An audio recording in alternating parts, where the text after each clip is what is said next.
तो यहाँ पूतना के वध पर यह समझाया है कि भगवान जब जीवन में आते हैं तो सबसे पहले किसका हरण करते हैं? अज्ञानता का। सबसे पहले अविद्या को हटाते हैं। कई बार हम भक्ति के नाम पे बड़े अंधविश्वासों में घूम रहे होते हैं। श्रद्धा के नाम पर हम बहुत सारे ऐसे कृत्यों को कर रहे होते हैं जिनका कोई मतलब ही नहीं बनता। डर में जी रहे होते हैं। आप देखो महाराज, कितने लोग हैं जिनको शनिवार वाले दिन महाराज लाइन लगी होती है, शनिदेव पे तेल चढ़ाना है, तेल चढ़ाना है, तेल चढ़ाना है। आप शनिदेव पे भले एक दीपक जलाओ और छटाक भर तेल भले ही चढ़ा दो, और उसी तेल को यदि आप ऐसे लोगों को दे दें जिनको आवश्यकता है, तो आपको लगता है शनिदेव कुछ करेंगे? जब आप सत्कर्म करते हैं स्वतः ही अपने आप सारे ग्रह आपके अनुकूल हो जाते हैं। पर आप देखो, डर इतना है। रास्ते में जा रहे हैं, कोई मंदिर पड़ा, कई लोग तो ड्राइवर एकदम हॉर्न बजाएंगे। पूछो काय को बजा रहे हो? श्रद्धा के साथ बजाते हो, अच्छी बात है, पर डर के यहाँ बहुत सारी दुर्घटना हो जाती है अगर नहीं बजाया तो। डर है। कई लोगों की आस्था है कि ये वाले बालाजी काम बनाएंगे तो वहां से जाने में 36 बालाजी बीच में पड़ जाए, सब बेकार है महाराज, बस वही बनाएंगे काम। ये क्या है? देखो, कहा जाता है निष्ठा होनी चाहिए किंतु वो भय में ना हो।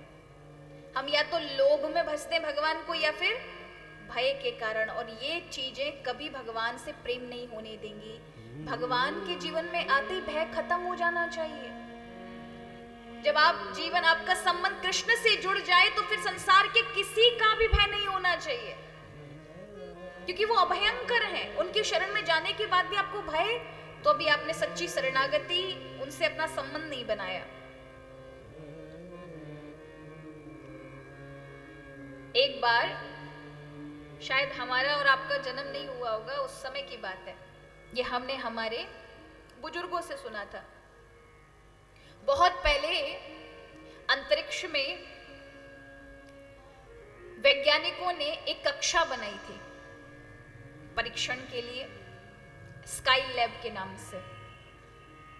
तो वो अपनी धुरी से खिसक गई और जमीन पर गिर आने वाली थी। तो वहां जितने भी थे, उस समय रेडियो चलते थे, उसमें अनाउंस हुआ कि अब स्काई लैब गिरने वाली है, न जाने कहां गिरे, और जहां गिरेगी बहुत बड़ा नुकसान होगा।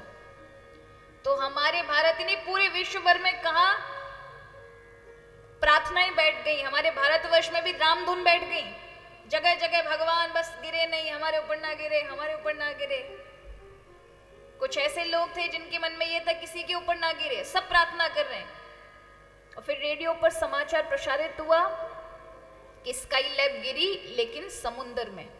आपको क्या लगता है फिर किसी ने भजन किया होगा? सब उठ गए, मैं टाट पल्ली अपनी निकाल करके, हे भगवान थैंक यू, और घर गए। क्योंकि जब तक भय था तब तक भजन चल रहा था, भय खत्म हुआ तो भजन भी, सब अपने अपने घर। तो ऐसी भक्ति काम आएगी? ये तो स्वार्थ वाली हुई ना। या फिर लोभ से बचते, भगवान इतना दे इतना दे, देते रहे तब तो भगवान बहुत अच्छे, और जिस दिन दिया नहीं आपकी इच्छा पूरी, तो फिर ऐसी भक्ति खिसक जाती है जीवन से।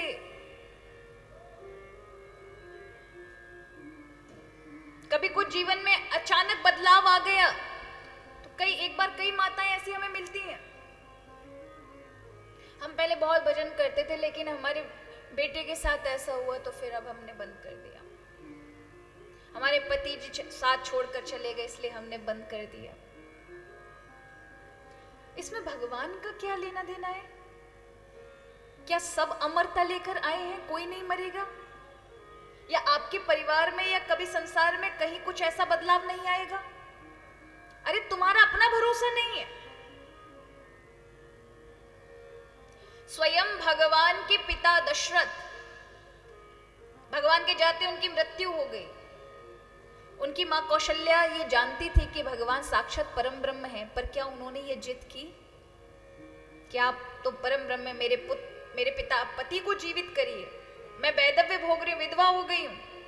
नहीं, उन्हें पता था जिसकी जितनी आयु है वो उससे ज्यादा ना जी सकेगा। प्रभु का अनुसरण हम क्यों करते हैं?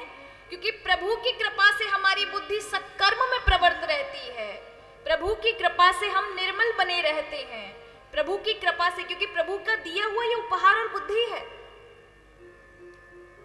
उनके प्रकाश से आप अच्छे से अच्छे कार्य कर पाओगे। उनका प्रकाश रहा तो एक मनुष्य क्या कर सकता है? उसकी क्षमता से ज्यादा मनुष्य काम कर सकता है, सफल हो सकता है। उसकी सफलता केवल अपने तक सीमित नहीं रहेगी, यश को बढ़ाने वाली है। जो भगवान से जुड़ा होता है उसका यश बड़ा होता है, उसके कार्य यशस्वी होते हैं। और क्योंकि वो मंगल भवन है तो आपके जीवन में भी मंगल ही कर देते हैं उनसे अगर कोई जुड़ा होता है। जीवन में आनंद मंगल सबकी चाह होती है। एक नास्तिक भी यदि होगा कि मैं ईश्वर को नहीं मानता, वो भी आनंद तो चाहता ही है ना अपने जीवन में, शांति तो सबकी एकमात्र चाह है। तो चाहे आप भगवान को कृष्ण कह लीजिए, आनंद कह लीजिए, शांति कह लीजिए, नेचर कह लीजिए, वो आपके अलग अलग नाम हो सकते हैं, लेकिन वो एक ही शक्ति है जिसकी सब मांग करते हैं। इसलिए कहा कि भैया यहां इस पूतना पर प्रभु ने कृपा की है।